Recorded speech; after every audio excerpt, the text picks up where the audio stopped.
So a seller is looking for all of those details, and those details is going to tell the seller whether or not if they want to accept your offer or someone else's offer. Hello, I'm Tijuana Evans. I'm a wife, a mother, a Christian, a boss, an entrepreneur. As you see, I wear many, many hats.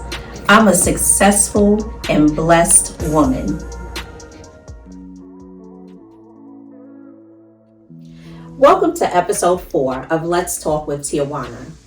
We are going to continue talking about what is real estate for beginners as a buyer, but we're going to focus on submitting a competitive offer.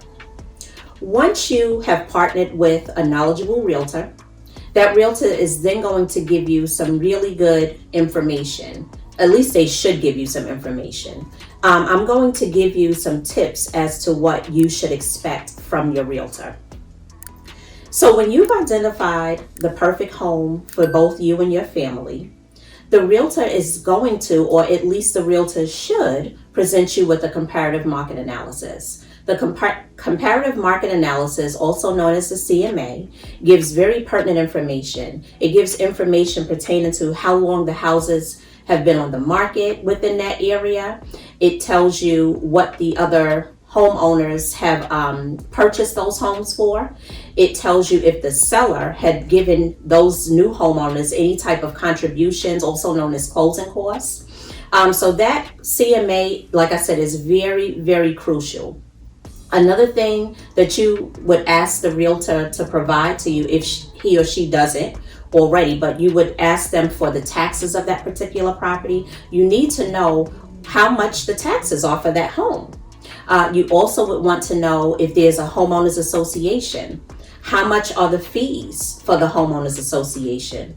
What are the restrictive covenants, the do's and the don'ts that are, affiliated with that particular homeowners association? So once the realtor has gathered all of that information, then the realtor will go ahead and reach out to the listing agent for that particular home and ask certain questions like, is there any multiple offers on that property? They'll also ask, what are the motivators for that seller?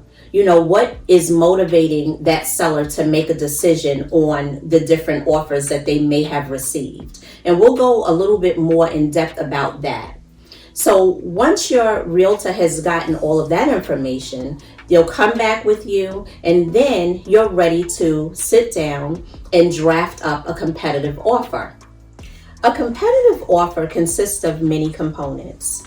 It consists of the sales price that you're offering. It consists of the deposits that you're offering. It consists of any contingencies, as well as how long it will take for you to close out this transaction. So a seller is looking for all of those details, and those details is going to tell the seller whether or not if they want to accept your offer or someone else's offer. So a little bit about the sales price. Today's market, as I mentioned in the previous episode, because it's a seller's market, in today's market, buyers are definitely offering way above listing price. So you'll see buyers offering anywhere from $20,000 to $50,000 above the asking price. I know that's huge, but that's where we are right now. In addition to that, we have 2 deposits. You have an earnest money deposit, and then you have a due diligence deposit. The earnest money deposit is a good faith deposit, and it just says, seller, I'm interested in purchasing your home, and I just want to give you this money in good faith that, I want you to know that I'm serious. The due diligence deposit is a deposit that says to the seller, I'm very interested in purchasing your home. I'm so interested that I want you to take your house off the market so that I can do my due diligence of having my appraisals done, having my inspections done, having my loan secured, and I'm going to pay you this amount to do so. I'm going to pay you this amount so that you can take your house off the market so that I can do everything that I need to do to secure the purchase of this home. How quickly you can close on a transaction means a lot to a seller.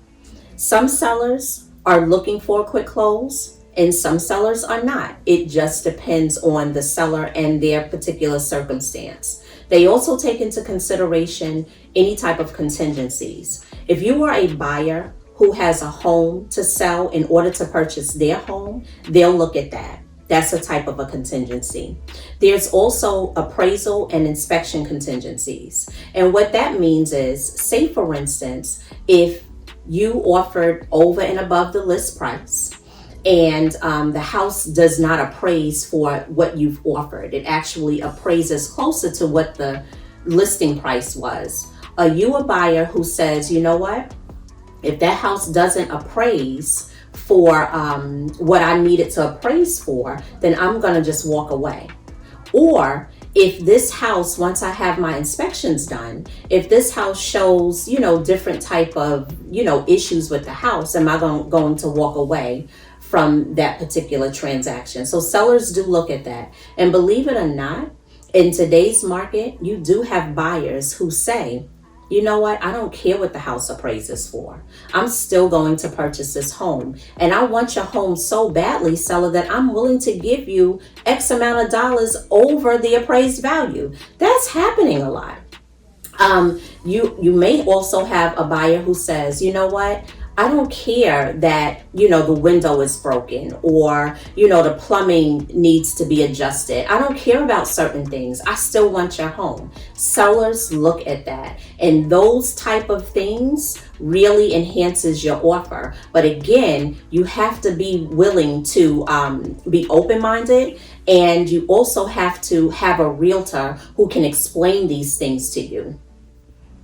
To sum it up, to present the most competitive offer in today's market, you certainly want to be mindful of your offer price.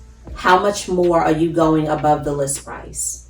You want to definitely be considerate about how much due diligence you're offering as a deposit. Not so much the earnest money deposit, but the due diligence deposit. That due diligence deposit is paid directly to the seller. It is non-refundable, but it is a strong factor on how the seller views these different offers. They also, again, look at how long is it going to take for you to close out the transaction. So you want to be mindful of that.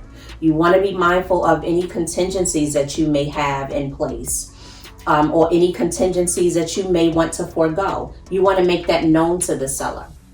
So, like I said, your realtor will definitely be able to help you with these different components. They'll be able to guide you accordingly, just as long as that agent is knowledgeable. So I thank you so very much for tuning in with me. I hope this was a great help. If you have any questions, any concerns at all, please do not hesitate to reach out to me. Thank you so much, and I look forward to seeing you next Thursday at 4 p.m. Don't forget to like, subscribe, share, comment, or ask any questions. I'm here to help.